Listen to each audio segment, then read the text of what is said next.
Amén. Bendiciones.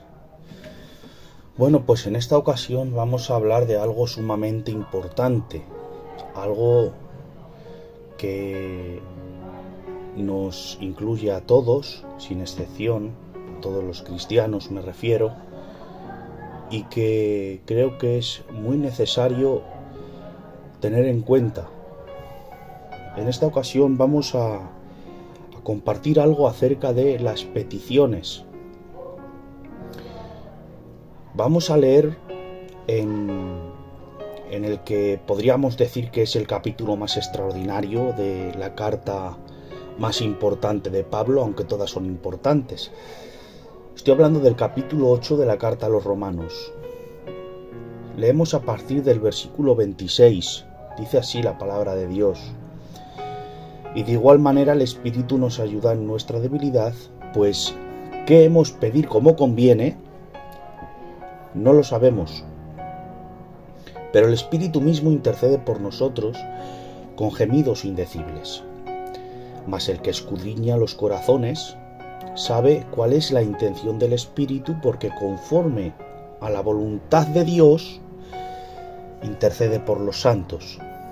Y sabemos que a los que aman a Dios todas las cosas les ayudan a bien, esto es, a los que conforme a su propósito son llamados. Pablo nos declara en esta porción que acabamos de leer algo sumamente importante, algo que todos deberíamos tener en cuenta antes de presentarnos delante del Señor para exponer cualquier petición. Y lo que nos está declarando Pablo es que no tenemos la capacidad de saber pedir como conviene. No tenemos esta capacidad. Y esto es muy importante tenerlo en cuenta. Tener en cuenta esto es algo de suprema importancia para nosotros, porque sabiendo esto, teniendo en cuenta que no sabemos pedir como nos conviene, pues podemos evitar sentirnos defraudados, desengañados o incluso decepcionados con Dios, porque el ser consciente de que yo no sé lo que me conviene me hace entender que lo que yo le pida a Dios puede ser que no sea lo más conveniente para mí, y por lo tanto no tengo el conocimiento suficiente para saber pedir para mí lo que yo quiero. Entonces saber esto, saber que yo no tengo la capacidad de conocer qué es lo que más me conviene, me hace evitar sentirme defraudado con Dios cuando esté en una situación en la que le pida algo y a pesar de mi insistencia y del deseo tan grande y tan profundo que podamos tener, esa petición nos llega. Y el motivo es ese. El motivo no es que Dios no quiera darnos aquello que pedimos porque sí, sino porque lo más probable es que no nos conviene, aunque nosotros pensemos que sí. Este es el motivo que nos da el apóstol Pablo. Y hay que tener en cuenta que el apóstol Pablo no era un hombre cualquiera. Hay que tener en cuenta quién dice estas palabras. Que yo pueda decir que no sé pedir como conviene en muchas ocasiones porque mis deseos o mis pretensiones puedan no estar en consonancia con la voluntad de Dios, que esto pase, que lo diga yo, pues no es algo que debería de extrañar a nadie. Pero que sea el apóstol Pablo quien reconozca públicamente, además por escrito, delante de toda la iglesia del Señor, que él no sabe pedir como conviene, pues esto sí que nos debería de extrañar más, porque a poco que conozcamos algo de la vida del apóstol Pablo, pues debería, creo yo, de causarnos asombro esta afirmación, ya que Pablo, si hablamos de Pablo, estamos hablando de un hombre que no era ningún ignorante. Antes de convertirse fue un hombre que había sido enseñado por el que aún a día de hoy se puede considerar como uno de los rabinos más sabios y reconocidos de la historia del pueblo judío, como lo era el maestro Gamaliel. Pablo ha adquirido un conocimiento extraordinario acerca de las Sagradas Escrituras, de tal manera que se maneja por ellas como un auténtico maestro de la ley. Pablo conoce la palabra de Dios. Pablo ha sido la única persona a la que el Señor se le ha revelado aún después de resucitar y ascender. Y esto se le presentó Jesús con el único propósito de hacerle apóstol, ya que uno de los requisitos indispensables que había en aquel entonces para poder ser reconocido como apóstol por la Iglesia era haber visto a Cristo en persona. Y Pablo no lo había visto a Cristo en persona.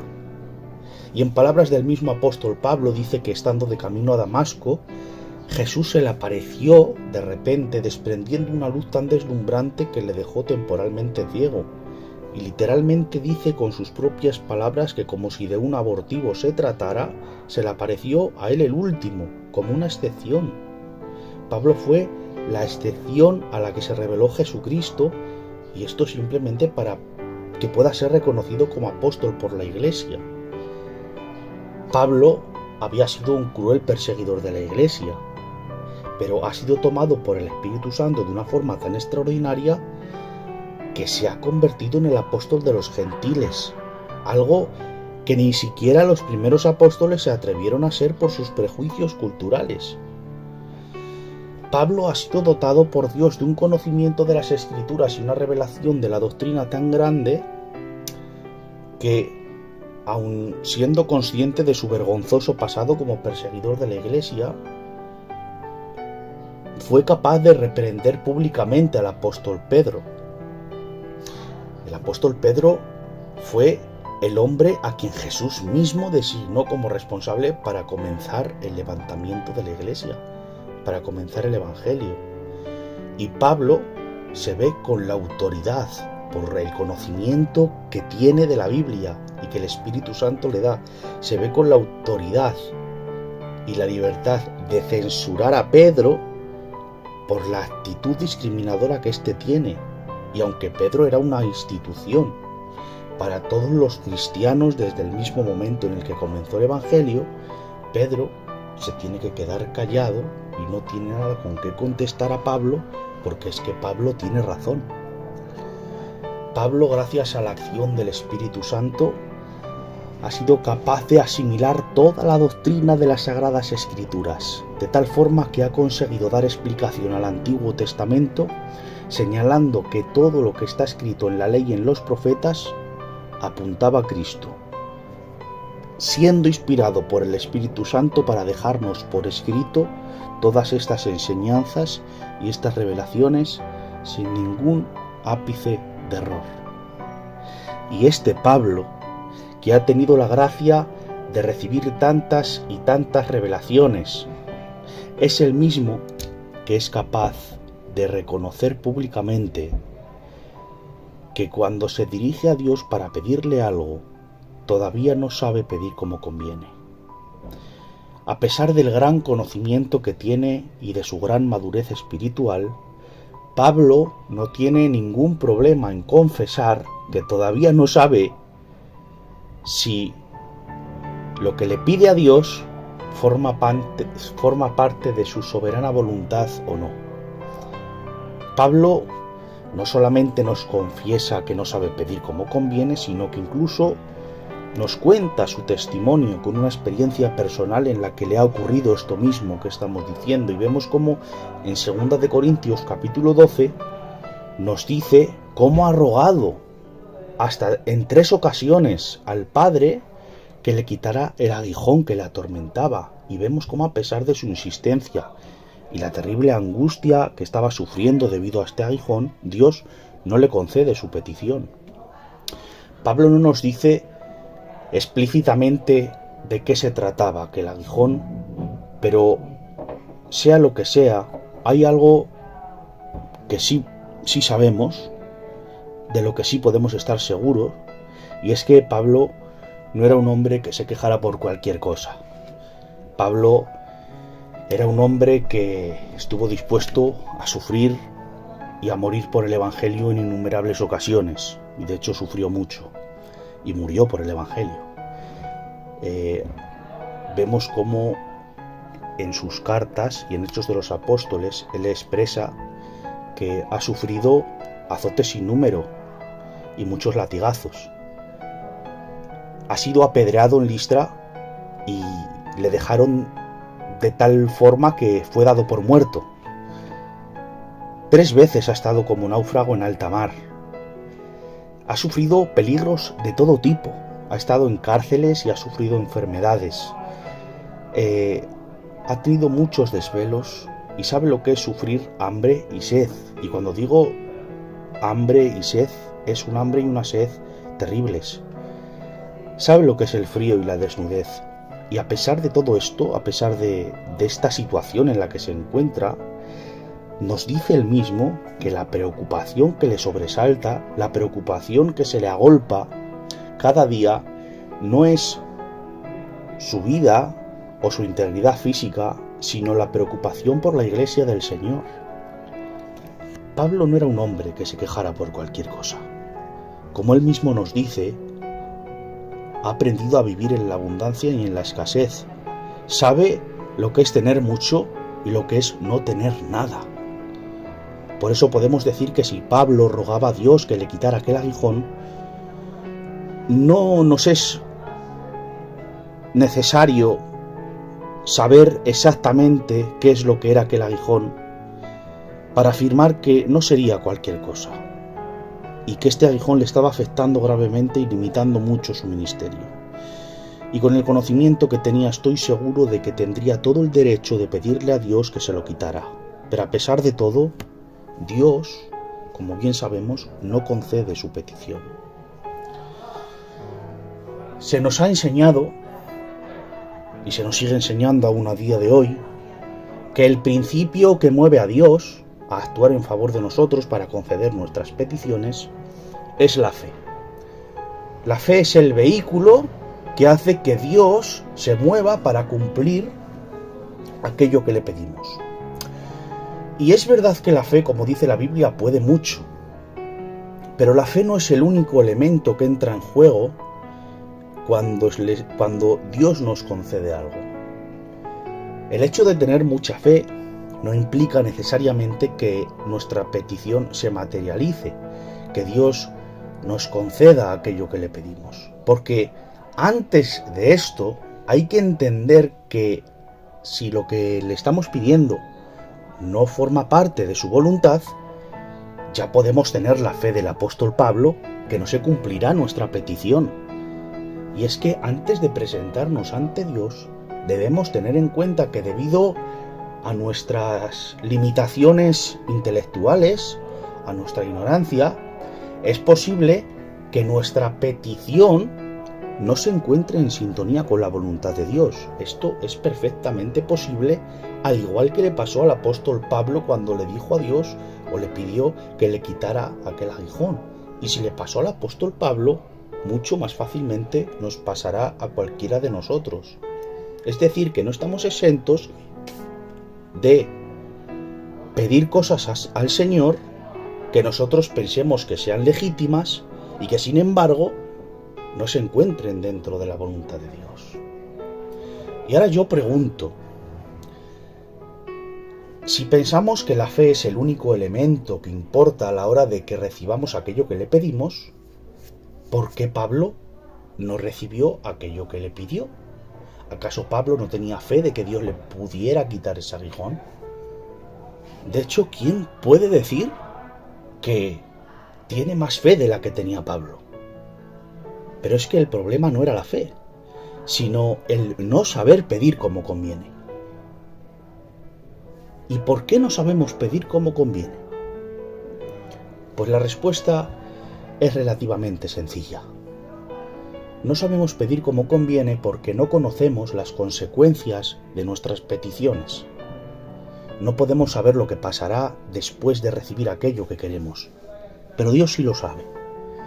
Dios al ser omnisciente, conoce todos los futuros posibles con todas sus consecuentes posibilidades. Dios nos ha visto a nosotros concediéndonos aquello que le pedimos, pero también nos ha visto privándonos de ello. Dios me ha visto a mí concediéndome todo lo que le pido. ¿Y sabe usted qué me ha dicho Dios? No te puedo dar todo lo que me pides porque no sabes lo que pasará después de que te lo conceda, ni cómo repercutirá a tu alrededor, porque no sabes lo que te conviene. Y es que ignoramos las consecuencias de recibir aquello que le pedimos a Dios y por eso le pedimos muchas cosas sin saber qué es lo que realmente nos conviene. Pero Dios sí lo sabe. Por eso Él, en su sabiduría, ha orquestado todo para que todo acontezca de la mejor manera posible y conforme a su santa, buena y perfecta voluntad. Él actúa, porque Dios siempre tiene pensamientos de bien para nosotros. Pablo nos dice que el Espíritu Santo intercede por nosotros con gemidos indecibles. El Espíritu Santo que habita en cada uno de nosotros, si hemos recibido al Señor, nos dice la Biblia que este Espíritu Santo escuadriña nuestros corazones y sabe realmente de lo que tenemos necesidad. Y como consecuencia, el Espíritu Santo intercede por nosotros en un lenguaje que desconocemos. Se comunica con el Padre de una forma indescifrable para nosotros, pidiéndole a Dios todo aquello que necesitamos, pero con la diferencia de que el Espíritu Santo siempre va a interceder por nosotros conforme a la perfecta voluntad de Dios, porque Él sí sabe lo que nos conviene. Y es que el Espíritu de Dios nos conoce más incluso que nosotros mismos. Nosotros no nos conocemos al completo, no sabemos cómo somos en realidad. Dice la Biblia en 1 Corintios capítulo 2 que solo el espíritu del hombre sabe aún lo profundo del hombre. Es decir, que nosotros, de nosotros mismos solamente conocemos una parte. Nuestra parte consciente, nuestro yo, vamos a llamarlo, conoce una parte de nosotros, pero hay otra parte de nosotros que es desconocida. Y el espíritu que tenemos nosotros, nuestro propio espíritu, el espíritu del hombre, sí que conoce aún lo más profundo que hay en nuestro corazón. Pero esa información no permite que llegue del todo a nuestra parte consciente, solo deja subir una pequeña parte de esa información. Pero nuestro espíritu sí nos conoce por completo. Y dice la Biblia que en 1 Corintios 6:17 que el que se une al Señor, un espíritu es con Él. Entonces nuestro propio espíritu, que lo conoce todo de nosotros, pero nosotros no conocemos todo de nosotros, nuestro propio espíritu se fusiona con el Espíritu de Dios. Y entonces el Espíritu de Dios, al ver las necesidades reales que tenemos que ni nosotros conocemos, Él intercede al Padre en favor nuestro. Es que hay cosas que tenemos en nuestro corazón que ni nosotros mismos conocemos. Pensamos que nos conocemos, pero realmente no sabemos lo que tenemos en nuestro interior. Hay una parte de nosotros que desconocemos completamente. Quien la conoce solamente es nuestro espíritu y Dios. Y hay un ejemplo en la Biblia que nos sirve de ilustración, que me gusta mencionar cada vez que hablo de este tema, porque creo que es un pasaje que nos ilustra muy bien y muy claramente lo que estoy diciendo. En el libro de Segunda de Reyes, en el capítulo 8, vemos a un simple cartero llamado Azael, y este cartero se presenta ante el profeta Eliseo. Eliseo, sin mediar palabras, se le queda mirando durante un buen rato, fijamente, hasta que este cartero, llamado Azael, se sonroja. Y entonces el profeta, Eliseo, sale llorando. Entonces el cartero, al ver que sale llorando el profeta, le dice: ¿por qué llora, mi señor? Y Eliseo le responde: porque sé el mal que harás a los hijos de Israel. A sus fortalezas pegarás fuego, a sus jóvenes matarás a espada, y estrellarás a sus niños y abrirás el vientre de las mujeres que estén encinta. Y este cartero contesta textualmente: ¿pues qué es tu siervo este perro para que haga tan grandes cosas? Y respondió Eliseo: Jehová me ha mostrado que tú serás rey de Siria. Pasa el tiempo, y este cartero efectivamente llegó a ser rey. Y todas y cada una de las profecías que le dijo el profeta Eliseo, todas y cada una de estas barbaridades que fueron profetizadas por Eliseo, se cumplieron. Y es que detrás de este simple cartero, en su interior, en lo más recóndito de su corazón, se escondía un rey cruel, sanguinario y sin escrúpulos que ni siquiera él mismo conocía, pero que sí que habitaba en su corazón. Y este ejemplo nos sirve para darnos cuenta de que no sabemos ni quiénes somos, de que no conocemos cómo reaccionaríamos si se cumple lo que deseamos, ni de lo que seríamos capaces si se diesen las circunstancias apropiadas. Pero hay alguien que sí lo sabe, que conoce hasta lo más profundo de nuestro corazón y que escuadriña hasta lo más profundo de nuestro ser, y ese es Dios. Y este Dios que tenemos actúa en consecuencia conforme más nos conviene, porque Él sí sabe realmente qué es lo que más nos conviene, a pesar de que en nuestra ignorancia podamos enfadarnos con Él al ver que no responde nuestras peticiones, a pesar de que podamos sentirnos defraudados y decepcionados con Dios por no cumplir con nuestras expectativas ni conceder nuestros deseos. Dios siempre actuará sabiamente, en consecuencia a su buena, perfecta y soberana voluntad, como un padre que cuida de su hijo cuando al hijo no le da lo que quiere porque sabe que se puede hacer daño. Y en esto reside la confianza de aquellos que creen en Dios, en que aunque no lo podamos entender por nuestra ignorancia y nuestra poca capacidad, podamos confiar en Dios, porque mis pensamientos no son vuestros pensamientos, ni vuestros caminos son mis caminos, dice Dios. Así como los cielos son más altos que la tierra, así son mis caminos más altos que vuestros caminos, y mis pensamientos más que vuestros pensamientos. Oh profundidad de las riquezas de la sabiduría y de la ciencia de Dios.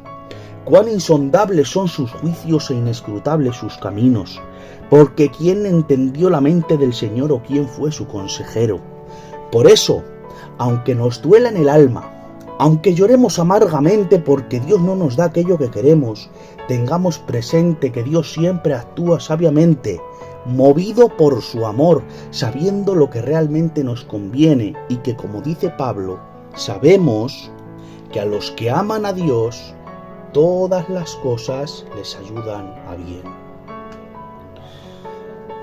Habrá ocasiones en las que la experiencia por la que estemos pasando sea tan dura que no podamos entender por qué Dios permite estas cosas, por qué no quita nuestra afrenta de delante de nosotros, o por qué no contesta nuestras súplicas y ruegos viendo nuestro sufrimiento, el estado en el que nos encontramos. Y en estas ocasiones será muy difícil sentir a Dios porque en cierta medida lo estaremos haciendo responsable de nuestra situación y hasta de nuestro sufrimiento, porque aunque sepamos que el mal no viene por parte de Él, también sabemos que Dios tiene el poder para evitarlo. Pero en estos casos en los que nuestros sentimientos son tan fuertes que se sobreponen a nuestra razón y se llegan incluso a rebelar contra lo que creemos, contra lo que siempre hemos creído, aunque nuestros sentimientos sean muy poderosos, no podemos permitir que nuestros sentimientos prevalezcan sobre nuestro conocimiento, sobre aquello que creemos. No podemos dejar que nuestro sentimiento se coma a lo que creemos, a lo que sabemos. No podemos permitir que nuestro sentimiento someta nuestro conocimiento, sino que en estas situaciones lo que debemos procurar por todos los medios es someter nuestros sentimientos a nuestro conocimiento. Y es que si le preguntamos a Job qué es lo que siente después de haber perdido todo lo que tenía, después de haberse quedado en la más absoluta ruina de la noche a la mañana, sufriendo además de una sarna maligna con la que no es capaz de encontrar alivio, y después de haber perdido de seco y de repente a sus 10 hijos. Si le preguntamos a Job qué es lo que siente estando en estas circunstancias, nos diría en el capítulo 9, verso 3, que siente como si Dios estuviera riendo de él. Que Dios se ríe del sufrimiento de los buenos y que da lo mismo esforzarse por ser bueno o malo, porque tanto al uno como al otro los consumirá Dios. También nos diría en el capítulo 35 que siente que Él es más justo que Dios, que su justicia sobrepasa a la de Dios, porque mientras Él siempre había tenido cuidado de la viuda y del huérfano, Dios deja a sus siervos que sufran en agonía, como le está pasando a Él. Mientras Job siente que Dios le está machacando bajo su mano sin saber por qué, vemos que Job no permite que su sentimiento le domine, sino que aun en esta situación Job es capaz de sobreponer lo que sabe por encima de lo que siente. Y por eso, a pesar de que siente que Dios le está haciendo a cachos, Job proclama no lo que siente, sino lo que sabe. Y podemos ver cómo, aunque está lleno de llagas, aunque no tiene nada y ha perdido a sus 10 hijos, confiesa: yo sé que mi Redentor vive, y aunque deshecha esta mi piel, en mi carne he de ver a Dios, pues aunque Él me matare, en Él esperaré. Ruego a Dios que lo que sientas no te haga olvidar lo que sabes. Procuremos someter nuestros sentimientos a nuestro conocimiento, para que nuestros sentimientos no nos dominen, sino más bien que lo que sabemos domine a lo que sentimos. Es muy frustrante no recibir aquello que hemos estado pidiendo durante tanto tiempo, pero debemos confiar en lo que Dios nos ha dicho y saber que no todo depende de nuestra fe, sino de la voluntad de Dios, y saber confiar y descansar en la voluntad de Dios, no en nuestro propio conocimiento o en la forma en la que vemos las cosas o entendemos nuestra realidad. No depende de que tengamos mucha fe para recibir aquello que nosotros queremos, sino de la voluntad de Dios, que es mucho más sabia que la nuestra. El recibir nuestra petición no depende, como se ha dicho muchas veces, exclusivamente de la fe que tengamos. Y es que creo que pensar que el recibir mi petición depende de mi grado de fe y de mi propia capacidad para creer que Dios va a cumplir aquello que quiero, pensar que recibir o no mi petición depende de mí, pues puede llegar a ser muy frustrante e incluso dañino, ya que, además de no recibir aquello que deseo, me sentiré responsable de ello, ya que la culpa será mía por no haber tenido suficiente fe. Pero es que no es así. Pensar así es olvidar lo que nos está diciendo el apóstol Pablo, que a veces no sabemos pedir como nos conviene. Y aquí la fe no entra en juego.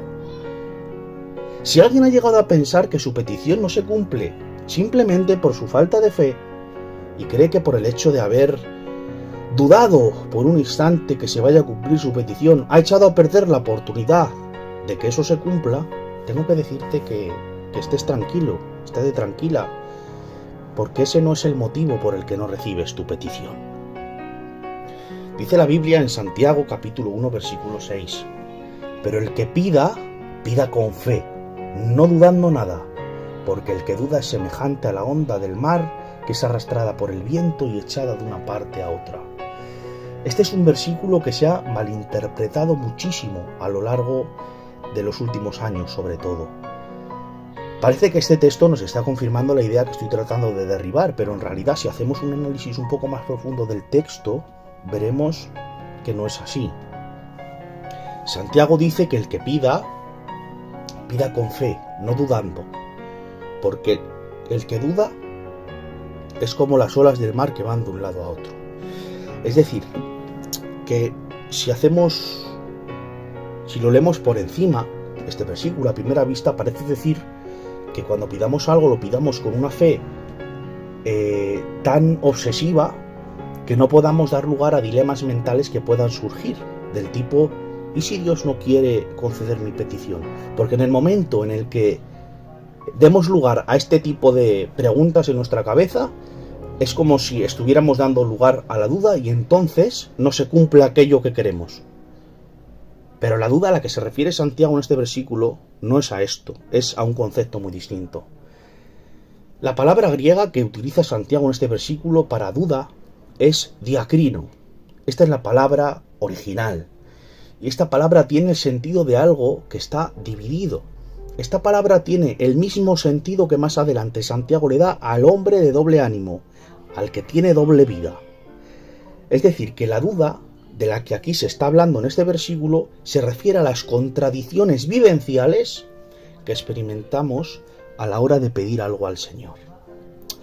Nosotros leemos este versículo por encima y entendemos que pedir con fe significa que nuestra mente tenga que estar centrada y entregada por completo al 100% a la causa por la que yo estoy pidiendo, sin que nada perturbe ese pensamiento, porque pensamos que eso es tener fe, ¿no? Tener un fervor y una insistencia tan grandes que absorben todos nuestros sentidos por aquello que queremos que se cumpla. Como si lo visualizáramos de tal modo que eso se va a cumplir. De tal modo que cuando llegue a pensar en la posibilidad de que puede ser que aquello no se cumpla, pues pierda la oportunidad de recibirlo porque tengo falta de fe. Pero esta no es la duda de la que nos habla Santiago. Cuando nos dice que cuando pidamos con fe, no dudando, Santiago no me está diciendo que por dudar si mi petición forma parte de la voluntad de Dios o no, ya no se vaya a cumplir. Eso sería absurdo, ya que nadie puede controlar sus propios pensamientos y además Dios no nos va a pedir algo que no podamos hacer. Y es que es perfectamente legítimo preguntarse si realmente lo que pedimos forma parte de la voluntad de Dios o no. La duda de la que nos habla Santiago en la petición, que va en contra de la fe, es la contradicción que se produce cuando una persona pide algo a Dios, pero no vive conforme a ello. La duda de la que nos habla Santiago es la división que existe entre lo que pide una persona y cómo vive. Os pongo un ejemplo. No puedo pedir a Dios que me utilice predicando la palabra cuando no me esfuerzo por buscar a Dios en la intimidad ni estudiando la palabra. No puedo pedir a Dios que me bendiga económicamente cuando el problema no es que no tenga suficiente, sino que no sé administrar lo que tengo, que soy un derrochador. No puedo pedir a Dios que me ayude a adelgazar si sigo comiendo de una forma que no es saludable. Y así podríamos poner muchos más ejemplos. Esta es la duda a la que se refiere Santiago en este versículo. Esta es la duda que va en contra de la fe. El que pide algo, pero no vive conforme a su petición. Y esto, en palabras de Santiago, esta persona es semejante a la onda del mar que es arrastrada por el viento y echada de una parte a otra. No dudar y pedir con fe no es tener un empeño obsesivo en oración por una petición que no llega. No dudar y pedir con fe es obrar y preparar el terreno de mi vida y de mi corazón para que cuando llegue aquello que anhelo pueda estar capacitado para recibirlo. Dijo también Jesús, vamos a hablar de otro versículo que también ha sido muy mal interpretado. Dijo Jesús en Juan capítulo 14, versículos 13 y 14. Y todo lo que pidierais al Padre en mi nombre yo lo haré, para que el Padre sea glorificado en el Hijo. Si algo pidierais en mi nombre, yo lo haré. Aquí Jesús nos está haciendo una promesa maravillosa. Nos está diciendo que cualquier oración que hagamos en su nombre nos será concedida. Y esto es algo que nos interesa muchísimo entender bien. ¿Cuántas veces hemos pedido algo a Dios en nombre de Jesús y Dios no nos lo ha concedido? Muchas, ¿verdad? ¿Y por qué ocurre esto si Jesús dijo claramente, lo podéis leer en el capítulo 14, versículos 13 y 14, que Jesús, todas las cosas que pidamos en su nombre, Él lo haría? ¿Por qué ocurre esto entonces? Jesús nunca dijo que todo lo que pidiéramos se nos concedería, sino que todas las cosas que pidamos en su nombre, Él lo haría. Esa es la condición para que se cumplan nuestras peticiones, que las hagamos en su nombre. Y hay que entender lo que significa, que es orar en nombre del Señor. Pedir algo en nombre de Jesús no es simplemente acabar la oración diciendo en el nombre de Jesús y ya está. Como si esta expresión fuese una especie de palabra mágica que nos concede todo lo que deseemos. Esto no es pedir en nombre del Señor. Pedir algo en el nombre de Jesús es pedir algo que cuenta con la autorización de Jesús para pedirlo. ¿Alguna vez se han preguntado en lo que implica pedir algo en nombre de alguien? Para pedir algo en nombre de alguien, a mí se me tiene que autorizar para poder pedir aquello que esa persona quiere. Yo no puedo ir en nombre de usted a ningún sitio a pedir algo con lo que usted no esté de acuerdo o que usted no quiera. Por eso, el pedir algo en nombre del Señor implica necesariamente que eso que estoy pidiendo al Padre sea conforme a la voluntad de Cristo, porque lo estoy pidiendo en su nombre. Entonces, sabiendo que la única condición para que se cumpla mi petición es que lo que pida sea realmente en el nombre del Señor, antes de pedirle a Dios cualquier cosa, lo que tengo que preguntarme siempre es: ¿puedo hacer esta petición en el nombre del Señor? ¿Tengo autorización de Jesús para pedir lo que le estoy pidiendo a Dios? Porque nos vamos a encontrar con muchas ocasiones en las que lo que le pidamos a Dios no esté de acuerdo con la voluntad de Jesús. No tenemos derecho a presentarnos delante del Padre para pedirle en nombre de Jesús algo que Jesús no apruebe. Nadie tiene derecho a pedir, por ejemplo, algo que está mal, algo prohibido, en nombre de alguien que es santo. Nadie tiene derecho a pedir la venganza de sus enemigos en nombre de alguien que es amor. No podemos pedir que se hagan realidad nuestras ambiciones personales cuando esas ambiciones pueden suponer que alguien salga perjudicado o herido. Y os voy a poner un ejemplo muy sencillo para que lo entendáis. Imaginémonos que queremos ir a Málaga a pasar una semana de vacaciones. Y entonces oramos para que en esa semana haga buen tiempo, haga calor, haga sol. ¿Para qué? Para que podamos disfrutar de esos días de vacaciones, que el tiempo nos acompañe. Sin embargo, allí en Málaga, los agricultores están deseando que llueva porque la sequía está haciendo estragos y la tierra necesita agua para que las cosechas no se echen a perder. Y este es el tipo de situaciones en las que nos encontramos todos los días. Nosotros siempre oramos sin tener en cuenta a nadie más que nosotros mismos, conforme a nuestros propios intereses. Y además es que ni siquiera pensamos en lo que puede repercutir en otros. No en nuestro entorno, sino más allá. No solamente en nuestro entorno más cercano como nuestra familia, sino en nuestro entorno también más periférico. Siempre oramos conforme a nuestros propios intereses, sin pensar en nadie más. Pero esto es algo normal, porque somos egoístas por naturaleza y no lo podemos evitar.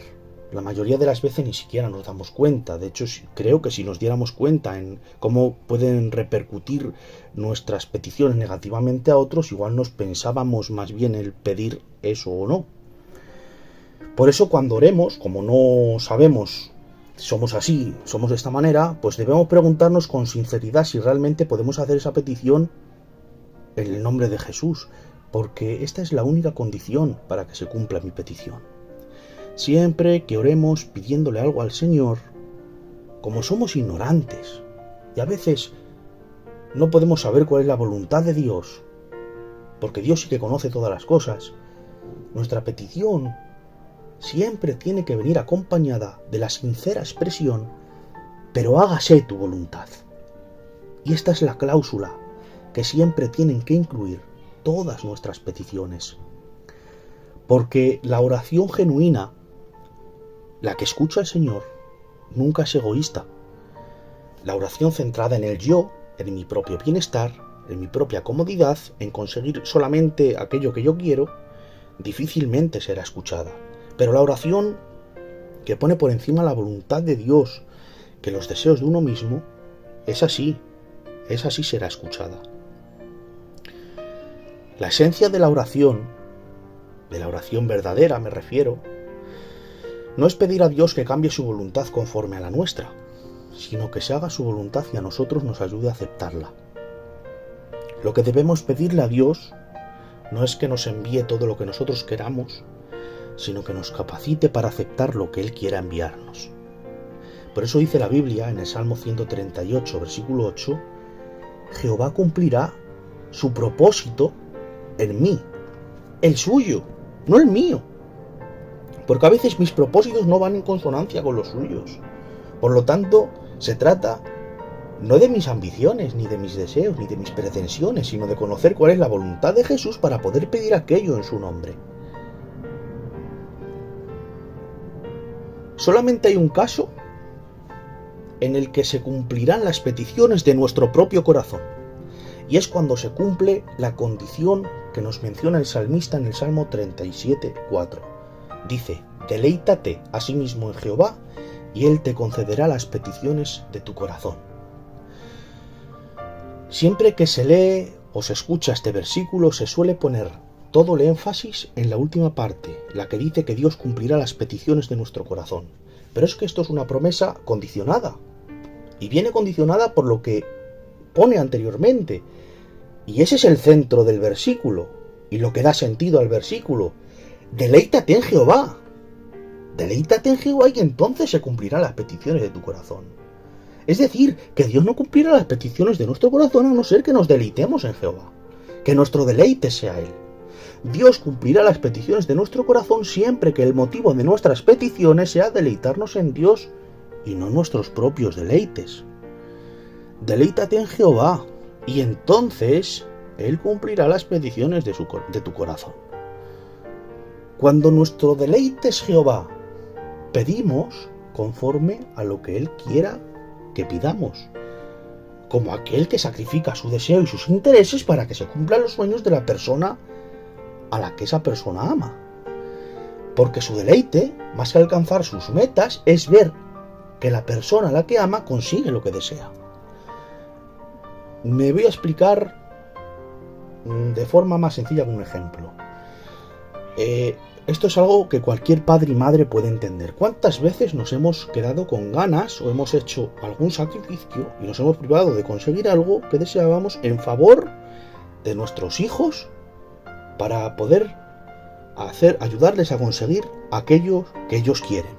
Nos hemos privado nosotros de algo para poder ayudarles a conseguir a ellos lo que quieren. Estoy seguro de que estos sacrificios que hemos hecho, en los que nosotros nos hemos dejado aparte, nuestro egoísmo lo hemos dejado aparte, nuestros intereses los hemos dejado aparte para ayudar a que nuestros hijos consigan sus metas, seguro que este sacrificio no nos ha resultado molesto, ni nos hemos arrepentido de hacerlo, ya que el gozo de nuestros hijos, al ver que se cumplen sus metas, eso es nuestro deleite, más allá de nuestros deseos que queríamos conseguir. No nos hemos arrepentido de hacerlo, porque el gozo de nuestros hijos es superior al gozo que nosotros tendríamos de conseguir aquello que nosotros queríamos. Que consigan sus metas, nuestros hijos, nos produce un gozo mayor que el que nosotros podamos tener de alcanzar las nuestras. ¿Lo veis? Estamos poniendo por encima el deleite de los otros, por encima del nuestro. Y esto es deleitarse en Jehová. Apartar nuestros intereses, poner a un lado nuestros deseos y sacrificar nuestras ambiciones personales para poner en su lugar los objetivos, los deseos, las metas, el propósito que Dios tiene para cada uno de nosotros por encima de los nuestros, porque nuestro deleite es Dios. Y cuando nuestro deleite es Dios, entonces se cumplen las peticiones de nuestro corazón.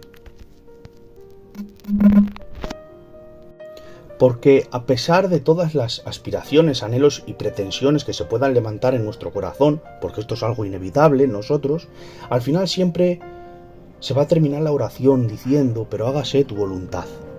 porque el corazón cuyo deleite se encuentra en el Señor tiene un deseo que supera a todos los demás que puedan surgir en el corazón de uno. Y ese deseo que se pone por encima de todos es que se haga la voluntad de Dios, que la voluntad de Dios se lleve a cabo en la vida de uno, debido a que se ama a Dios más que a uno mismo. Hay que tener en cuenta que muchas veces vamos a desear cosas que no se encuentran en sintonía con la voluntad de Dios. En muchas ocasiones vamos a pedir a Dios cosas para satisfacer nuestros propios deseos personales. Deseos que muchas veces no guardan relación con lo que Dios quiere para nosotros, aunque sean deseos legítimos y nosotros nos veamos con derecho de pedirlo. Pero no se llegarán a cumplir porque no son voluntad de Dios. Por eso escribe Santiago en su carta, en el capítulo 4, verso 3, pedís y no recibís porque pedís mal, porque pedís para gastar en vuestros propios deleites. Y es que todos pedimos conforme a nuestros propios deleites, como he dicho antes, conforme a nuestros propios intereses. Pero cuando nuestro deleite, por encima de los otros deleites que tengamos, cuando nuestro deleite superior se encuentra en Jehová, nuestras peticiones siempre van a estar en sintonía con la voluntad de Dios, y Dios se encargará de que se cumplan. Dios escudriña los corazones, y por eso Dios sabe a quién le puede dar carta blanca para pedir lo que quiera. En el primer capítulo de Segunda de Crónicas vemos un caso muy particular, y vemos cómo Dios se revela a un joven llamado Salomón para decirle: ¿qué quieres que yo te dé? Todos conocemos esta historia. El motivo por el cual Dios le dio libertad a Salomón para pedir lo que quisiera era porque Dios ya sabía de antemano lo que había en el corazón de Salomón. No le va a decir a cualquiera: ¿qué quieres que yo te dé? Dios sabe qué personas son capaces de pedir conforme a su voluntad cuando les preguntan: ¿qué quieres que yo te dé? ¿Vas a pedir algo para tu propio beneficio? ¿O vas a pedir algo que se encuentre dentro de mi voluntad? Aquellos cuyo deleite está en Jehová, que no piden simplemente conforme a sus propias pretensiones y deseos personales, sino conforme a lo que saben que necesitan de Dios y piden con conocimiento, porque el centro de nuestras peticiones no tenemos que ser nosotros mismos, sino que siempre tiene que ser Dios y su gloria. A estos es a los que Dios les concede su petición.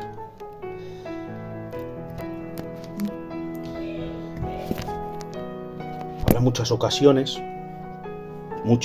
demasiadas, en las que nuestras peticiones no formen parte de la voluntad de Dios.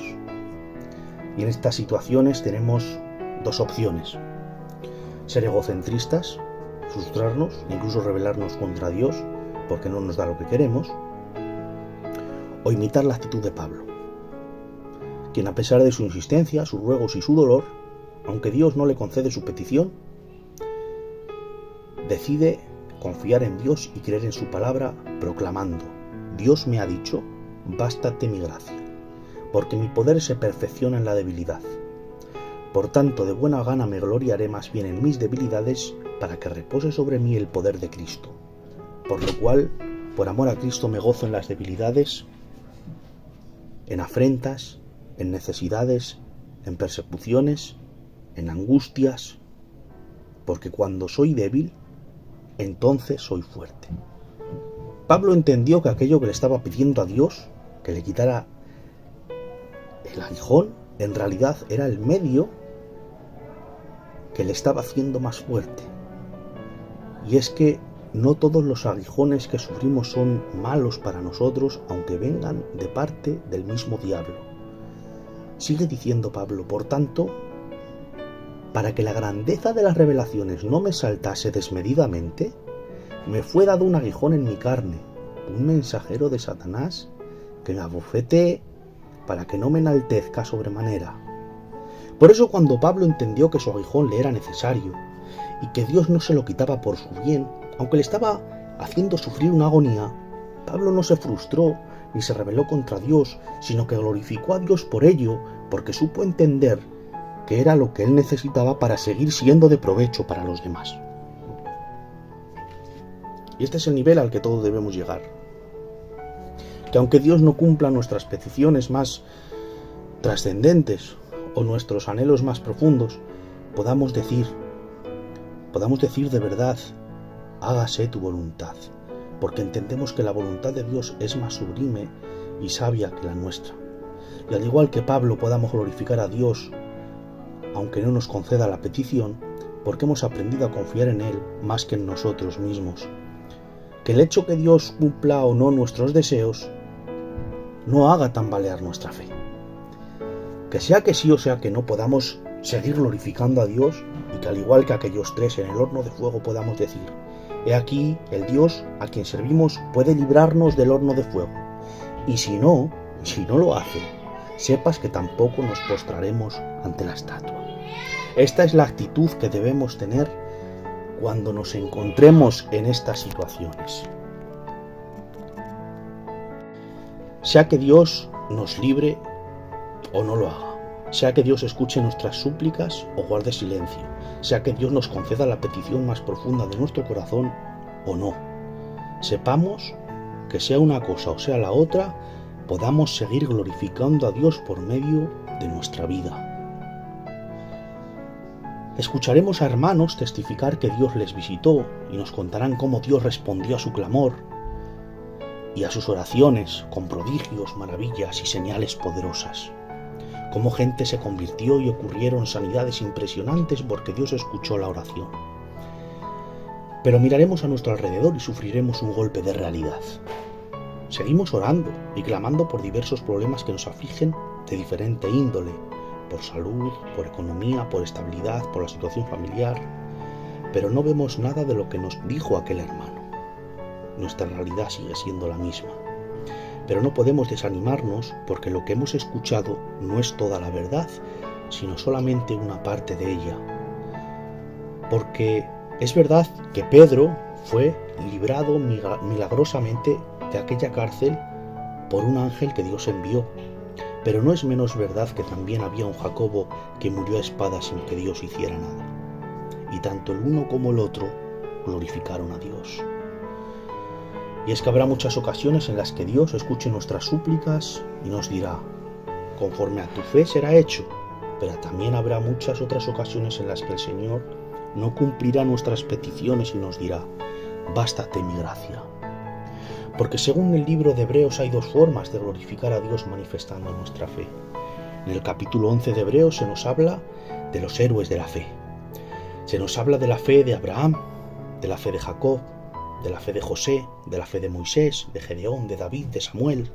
Se nos dice que por la fe conquistaron reinos, taparon bocas de leones, apagaron fuegos impetuosos, evitaron filo de espada y pusieron en fuga a ejércitos enteros. Pero se nos dice que también hay otros que por la fe fueron atormentados, experimentaron vituperios y sufrieron prisiones y cárceles. Unos fueron apedreados, otros aserrados, otros maltratados, otros muertos a filos de espada, devorados por leones, quemados vivos, pobres, angustiados, errando por los desiertos, por los montes, por las cuevas y por las cavernas de la tierra, de los cuales dice la Biblia que el mundo no era digno de ellos. Habrá ocasiones en las que por nuestra fe podamos apagar fuegos impetuosos y tapar bocas de leones. Pero habrá otras ocasiones en las que tengamos que manifestar nuestra fe cuando seamos vituperados, devorados por leones o quemados vivos. Porque la fe se manifiesta tanto en unas situaciones como en otras, y tanto más eficaz es para los demás, para el mundo, que la fe se muestre por medio de poder y milagros como por medio de nuestra actitud frente al sufrimiento.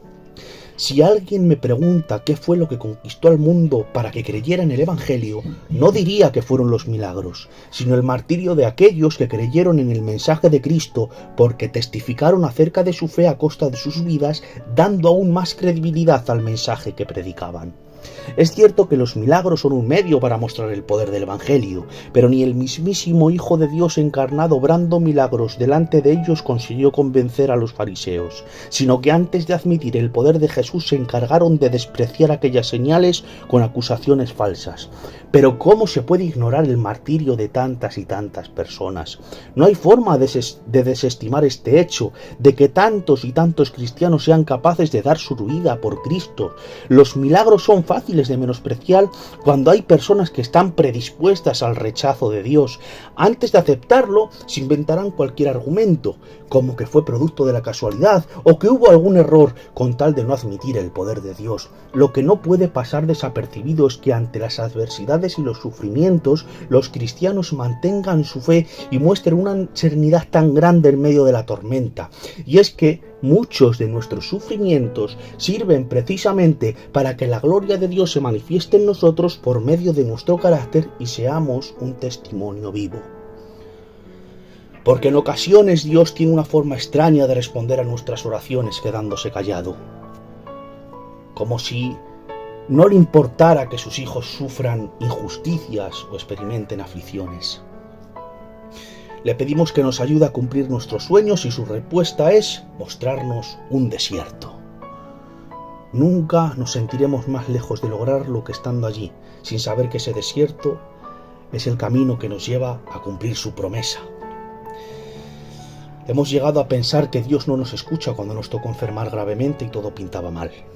Guardó silencio cuando le pedimos que nos ayudase porque no teníamos medios para subsistir y le pedimos ayuda en la economía, y su mejor milagro fue colocar a nuestro alrededor personas que nos dicen que estemos tranquilos, que el Señor proveerá, pero que ellos no han sido capaces de torcer su mano para ayudarnos. Hemos estado convencidos de que Dios sanaría a aquella persona tan querida, porque sabemos que Dios es bueno y tiene poder. Era el mejor momento y lugar para mostrar su poder y que todos lo vieran y cayeran rendidos ante él. Pero en lugar de eso, Dios decidió llevárselo y nos enseñó que no somos para siempre y que la eternidad no es una promesa para esta vida. Le hemos suplicado que la soledad no nos doliera y en lugar de eso nos ha enseñado a convertirla en nuestro refugio. Cuando las deudas nos ahogaban, no nos dio el coche que queríamos, pero nos enseñó a nadar sobre ellas. Dios nos ha enseñado a creer en Él sin esperar milagros o ángeles interviniendo en nuestra realidad. Es curioso, pero durante mucho tiempo su manera de responder a nuestras oraciones fue hacerse el sordo como un padre que sabe que sus hijos caerán al suelo mientras aprenden a caminar y solo así aprenderán a ponerse de pie una y otra vez. El milagro que finalmente ocurrió en nuestra vida sin darnos cuenta es que hemos conseguido convertirnos en algo mejor de lo que esperábamos. Saber que somos fuertes, que nuestra fe se mantiene intacta, que nuestra madurez espiritual ha aumentado, que ya somos capaces de hacer aquello que no éramos capaces.